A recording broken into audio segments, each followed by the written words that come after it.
मेरा नाम तुलसी है। हम 4 भाई बहन हैं। मैं लास्ट की हूँ। मेरे पापा रिटायर आर्मी चीफ जनरल थे।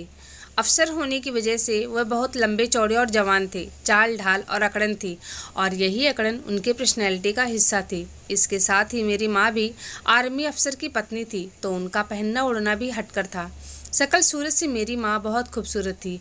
भगवान ने मेरे मम्मी पापा की जोड़ी बहुत प्यारी बनाई थी और मेरे भाई बहन भी बहुत प्यारे थे। मेरे भाई बहन मम्मी पापा की तरह ही थे, लेकिन जब मैं पैदा हुई तो मेरा रंग बहुत सांवला था और मेरे नए नक्श भी बहुत ही भद्दे थे। मुझे जो देखता उसे ये यकीन नहीं होता कि मैं अपनी सगी पापा मम्मी की बेटी हूँ। मेरे मम्मी पापा जब कहीं घूमने जाया करते तो मुझे मेरी दादी के पास छोड़ जाते। मेरी दादी मुझसे बहुत प्यार करती थी। अक्सर मैं दादी की गोद में सर रखकर रोती और कहती कि मुझे भी बाहर जाना है। मैं बस सूरत हूँ, इसीलिए मुझे बाहर कौन लेकर जाएगा। मैं काली हूँ, इसलिए पापा की इज्जत पर फ़र्क पड़ता है। मेरी दादी हमेशा मेरा हौसला बढ़ाती और यही कहती कि काले लोग भगवान को बहुत प्यारे होते हैं। और हमारे कान्हा जी भी तो सांवले रंग के थे। सब लोग कान्हा जी से कितना प्यार करते हैं, फिर तुम अपने आप को किसी से कम क्यों समझती हो। मेरी दादी ने लाख समझाया, लेकिन मैं बस सूरत हूँ, ये बात दुनिया वालों ने मुझे बता दिया था। मेरे रिश्तेदार मेरी माँ से यही कहते कि तेरी छोटी बेटी की तो किस्मत ख़राब है। यह बात मुझे समझ नहीं आती थी। मैं स्कूल जाती तो मेरे भाई बहन मुझे अपने साथ नहीं ले जाते, इसीलिए मम्मी पापा मुझे एक अलग स्कूल में भेज दिए। अब से मैं वहीं जाने लगी। फिर वहाँ भी सब बच्चे मुझे घूर घूर कर देखने लगे, जैसे मैंने उनका कुछ लिया था। मेरे सामनेपन के कारण मेरा कोई दोस्त नहीं था। मुझसे ऐसे दूर भागते जैसे उन्हें छुआछूत हो जाएगी। जब मैं ये सब आकर घर बताती तो मम्मी पापा परेशान होकर एक दिन मेरा दाखिला सरकारी स्कूल में करा दिया। अब यहाँ भी जो आई तो यही हाल था। मैं अपनी किस्मत को कोसने लगी। एक दिन एक लड़की मेरे पास आई और मेरे हाथ को चूमने लगी। मैं हैरान थी, शायद वो इसीलिए कर रही थी क्योंकि मैं अमीर थी और मैं जो पैसे लेकर जाती वो सब अपनी सहेलियों में बांट देती। मेरी एक अच्छी सहेली बन गई थी और मेरी तरह काली तो नहीं, लेकिन हाँ थोड़ी सांवली थी, इसलिए शायद हमारी दोस्ती हो गई। मैं जब भी उदास होती तो उसे अपना दुख बांट लेती। मेरा मुश्किल समय तो अब बढ़ गया था। मेरी दादी इस दुनिया से चल बसी। मेरा दुख बांटने वाली मेरी दोस्त सिया थी, लेकिन घर में अब मैं अकेली पड़ गई थी। समय बीतता गया और हम भाई बहन बड़े हो गए। मेरा भाई भी पापा की तरह आर्मी अफसर बन गया था। उनकी शादी भी हो गई और मेरी भाभी भी अफसर थी, लेकिन वो ऐसी नहीं थी जैसे बाकी लोग थे। वो मुझसे अच्छे से बात करती और मुझे मनहूस भी नहीं समझती थी। मेरे भाई भाभी के ऊपर भगवान ज़्यादा मेहरबान थे। मेरी भाभी माँ बनने वाली थी। खुशी से पूरा घर झूमने लगा। अब सबको एक बात सताने लगी, कहीं बच्चा मेरी तरह ना हो जाए। सबने मुझे सख्ती से मना कर दिया कि जहाँ तुम्हारी भाभी रहे वहाँ तुम नहीं जाओगी। मेरी बदकिस्मती अपनी चरम सीमा पे थी। जो भाई के घर औलाद होने से पहले ही मर गया, अब इसका सारा इल्ज़ाम मेरे सर आ गया था। हर समय रोना तो मेरी किस्मत हो गई थी। अब तो भाभी भी नफ़रत खुलकर सामने आ गई। वह मुझे ताने मारती, लड़ाई झगड़े करने की कोशिश करती। कुछ समय और बीता। मेरे दूसरे भाई बहन की भी शादी हो गई थी। अब मैं घर में अकेली बची। जो रिश्तेदार आते वो मेरे माँ बाप से यही कहते कि तुम्हारी इस काली बेटी से कौन ब्याह कर ले जाएगा। मेरी माँ परेशान हो जाती सबकी बातें सुनकर। मैं भी उम्मीद खो चुकी थी कि अब मेरी शादी भी होगी। ऐसा नहीं था कि मेरे लिए कोई रिश्ता नहीं आता था।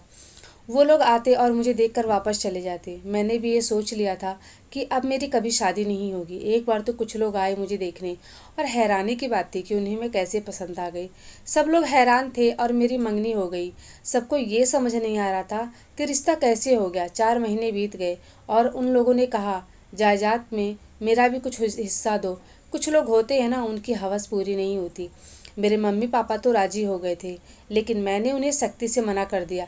अगर आपने ऐसा किया तो मैं अपनी जान दे दूंगी। बाद में और भी रिश्ते आए, लेकिन वो लोग भी लालची निकले। सिर्फ पैसे के खातिर शादी करना चाहते थे। कुछ दिन और बीता। मैं वहीं माँ के कमरे की तरफ से गुजर रही थी, तभी मैंने सुना पापा माँ से कह रहे थे इस कलूटी बेटी की शादी अपनी जान पहचान वालों में करवा दो। ये सुनकर मेरा कलेजा ही फट गया। और हद तो तब हो गई जब माँ ने ये कह दिया कि इतनी हाई फाई सोसाइटी में है, इस कलूटी से कौन शादी करेगा। माँ की बात सुनकर बहुत बड़ा धक्का लगा। 1-2 बार मैंने अपनी जान देने की भी कोशिश की। माँ की एक दोस्त थी, लेकिन वो बहुत सादगी से रहती थी। उनका एक बेटा था जो अमेरिका से डॉक्टर की पढ़ाई करके आया था। शकल सूरत में हैंडसम था, लेकिन उसमें अकड़न बहुत थी। वो किसी से ज़्यादा बात नहीं करता। कितनी लड़कियां तो उसे शादी करने के लिए फिराक में बैठी थी, कितनी उस पर लाइन मारती, लेकिन वो किसी को भाव नहीं देता था। माँ की सर्कल की जितनी औरतें भी थी सब अपनी बेटी की शादी उससे करवाना चाहती थी। लेकिन पता नहीं कैसे उन्होंने मुझे अपने मगरूर बेटे के लिए पसंद कर लिया था। ये सुनकर मेरे मम्मी पापा बहुत खुश हुए कि चलो अब हमारे सर से बला टलेगी। यकीन तो किसी को नहीं था, लेकिन ये सच था कि उनकी माँ ने मुझे अपनी बहू बनाने का सोच लिया था। पूरी इज्जत के साथ मेरी शादी हुई और मेरी सास सम्मान के साथ अपने घर ले गई। लेकिन मेरी किस्मत सबसे अलग थी। सुहाग रात के दिन मेरा पति गाड़ी में बैठाकर एक सुनसान जगह पर ले गया। वहाँ एक अस्पताल था और मेरा पति अब मेरा हाथ पकड़कर अस्पताल में लेकर गया। मैं बहुत डर गई थी। सब रास्ते में मुझे देखते जा रहे थे, लेकिन मेरा पति मुझे ले जाकर एक वार्ड के सामने रोक दिया। पूरे रास्ते में भी मेरे पति ने मुझसे बात नहीं की थी। इस तरह वो मुझे ला रहे थे, मेरी तो रूह ही कांप गई थी। अब वो मुझे अंदर लेकर आए। वहाँ सब मरीज ही लेटे हुए थे, सब जले हुए थे। किसी के हाथ चेहरे पे पट्टी बंधी थी तो किसी के पूरे शरीर पर। उन्होंने आंखें लाल करके मेरी तरफ देखा। मेरी भी आंखें लाल हो रही थी ये सब देखकर। उन्होंने कहा कि ये वो लोग हैं जो किसी वजह से अपनी ज़िंदगी ख़त्म करने की कोशिश की, लोगों की बातों से हार कर अपनी अपनी ज़िंदगी खोने जा रहे थे। चलो एक छोटी बच्ची को दिखाता हूँ। उसकी उम्र मात्र 13 साल थी। उसने खुदकुशी इसलिए की क्योंकि वो गरीब लोग थे और ये घर की बड़ी बेटी। उन्होंने इससे कहा कि जाओ कमा कर लाओ। जब ये नाकामयाब रही तो इसने अपनी जान देने की कोशिश की। मेरा पति दूसरी बेड की तरफ लेकर गया जहाँ एक जवान औरत लेटी थी जिसका चेहरा जल चुका था। आधा चेहरा साफ था। उसका आधा चेहरा देखकर यही लग रहा था कि वह बहुत खूबसूरत रही होगी। लेकिन मैं यही सोच रही थी कि इसने खुदकुशी क्यों की होगी। मेरे पति ने कहा इस लड़की ने इसीलिए खुदकुशी की, इसने अपने पसंद से शादी की थी। बाद में इसके पति ने इसका जीना हराम कर दिया था। ससुराल वालों ने भी प्रताड़ित किया। रोज रोज कर सहते सहते इसने ये कदम उठाया। मैंने सोचा इतनी खूबसूरत लड़की होना भी इसके किसी काम ना आया। ये सब देखकर रोने लगी मैं। मुझे रोता देखकर मेरा पति मेरा हाथ पकड़कर बाहर ले गया और मैं रो रही थी। मेरा पति मुझे मेरे हाल पर छोड़कर चला गया। फिर मैं क्यों रो रही थी मुझे समझ नहीं आ रहा था। मैं दुल्हन के कपड़े में सजी धजी थी और अस्पताल के लोग मुझे देख रहे थे। और देखे भी क्यों ना, हर कोई यही सोच रहा होगा मैं इस वक्त यहाँ इस तरह क्यों रो रही हूँ। थोड़ी देर बाद मेरे पति वहाँ आ गए। एक आदमी ने पानी का बॉटल लिया था, उसने मेरी तरफ बढ़ा दिया। मैंने पानी का बॉटल लिया और पी ली।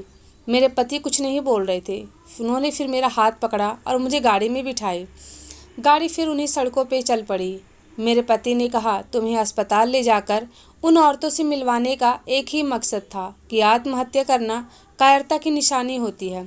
जो इंसान ज़िंदगी की लड़ाई से हार कर ये कदम उठाता है, दुनिया उसे कायर कहती है।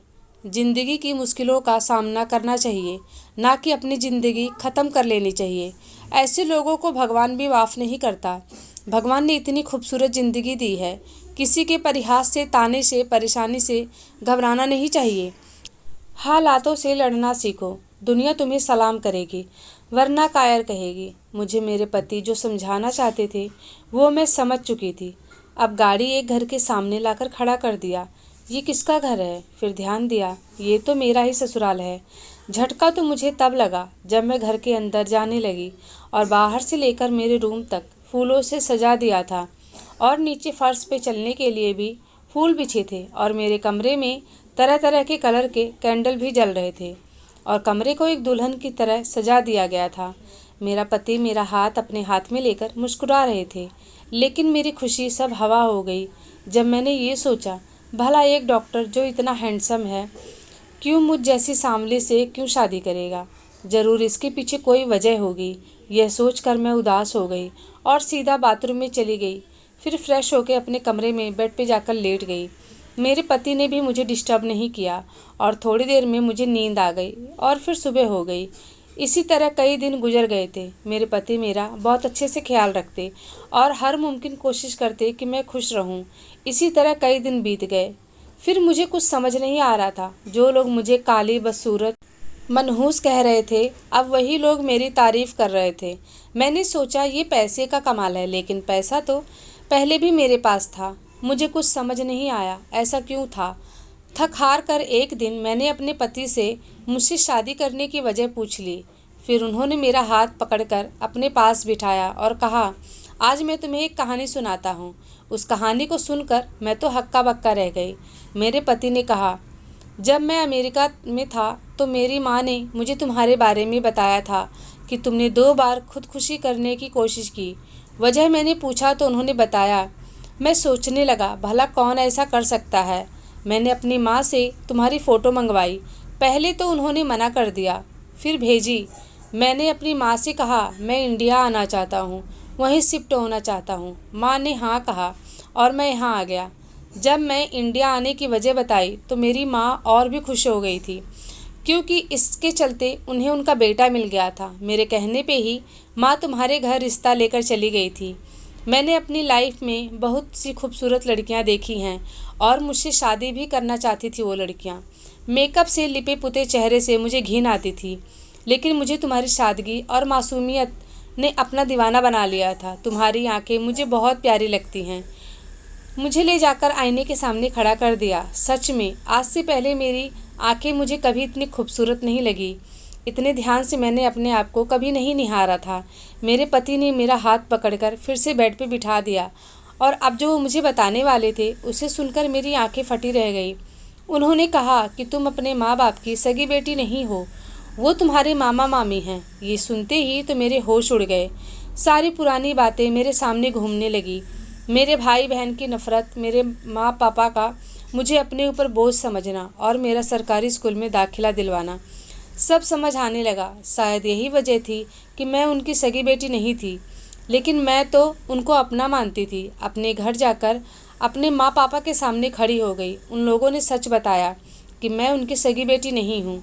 उन्होंने कहा, तुम्हारी माँ ने अपनी पसंद से शादी की थी, फिर तुम्हारे माँ पापा के बहुत झगड़े होने लगे थे। तुम्हारी माँ यहाँ चली आई थी। तुम 3 महीने की थी जब तुम्हारे पापा ने तुम्हारी माँ को तलाक दे दिया। तुम्हारी माँ ये सदमा बर्दाश्त नहीं कर पाई और वो ये दुनिया छोड़कर चली गई और फिर 3 महीने की बच्ची को हमारे हवाले कर गई। हमने तुम्हें अपना नाम दिया, तुम्हें किसी चीज़ की कमी नहीं होने दी। हमेशा के लिए अब तुम्हें अपने घर में तो नहीं रख सकते थे, इसीलिए तुम बोझ सी लगने लगी थी। मेरे पति ने मुझे बहुत संभाला। मुझे कहा कि पहले तुम अपने आप को ये ना समझो कि तुम्हारा रंग क्या है, अपने अंदर काबिलियत को पहचानो। फिर मैंने भी डॉक्टरी की पढ़ाई की। अब मैं भी अपने पति के साथ अस्पताल में काम करने लगी। इस तरह मेरी ज़िंदगी खुशहाल हो गई। मनहूसियत का साया अब हमेशा के लिए मेरे सर से हट चुका था। इतना प्यार करने वाला पति मिला तो सारे दुख मैं भूल गई। दोस्तों, आज की कहानी से आपको बहुत कुछ सीखने को मिला होगा। उम्मीद है आप अपनी लाइफ में परेशानियों से हारेंगे नहीं। लाइफ में आगे बढ़ना है तो पहले अपने आप को लोगों की बातों से दूर रखना सीखो और अपने अंदर छुपे टैलेंट को पहचानो।